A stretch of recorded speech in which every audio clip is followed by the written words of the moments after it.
बालेश्वर जिला बाल्यापड़े बेआईन करतकल चलुथिबारु बड़ खबर प्रसारण पर वन विभाग उपरे पड़िछि प्रभाव। फल 30 जणिया दुईटी विजिलेंस टीम बाल्यापड़े बेआईन भाव में चलुथिबा दुईटी करतकल उपरे रेड करबा सह मूल्यवान यंत्रांश सह जबत करिछि विजिलेंस टीम।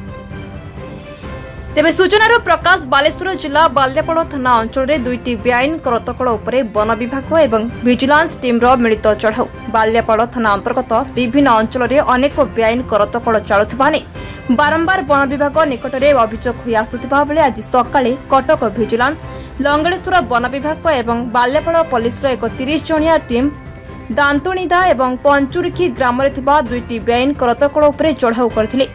दुईटी करतकलर मालिक घटनास्थल फेरार होइथिबा बेले लक्षाधिक टंकार मूल्यवान काठ एवं यंत्रांश जबत होइछि। बेआईन काठ व्यवसाय एवं करतकल बंद करबा पई एमिति चढ़ाऊ जारी रहिबो बोली कहछंती कटक विजिलेंस डीएसपी। मु श्री रजनीकांत महांती विजिलेंस निर्देशालय कटकर डीसीएफ रूपे काम करुछि।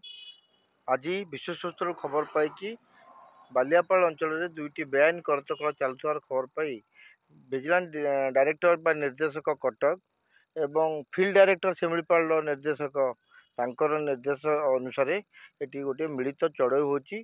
से चढ़ऊ रे बालेश्वर डिविजन स्टाफ एवं बालेश्वर विजिलेंस डिविजन स्टाफ कटकर स्टाफ लोकल पुलिस मिलित भाव में एटा गोटे चढ़ऊ करचंती।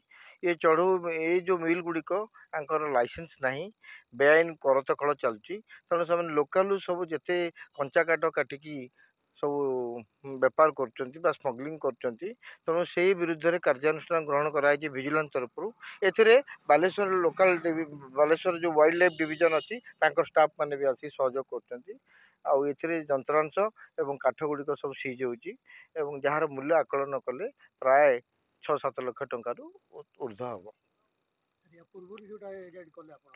हाँ सेठी भी सेमती सब यंत्रांश थिला से यंत्रांश गुड़ा सब भंगाई के आसला तार भी मूल्य से 8-9 लाख टंका ऊर्ध्व हम।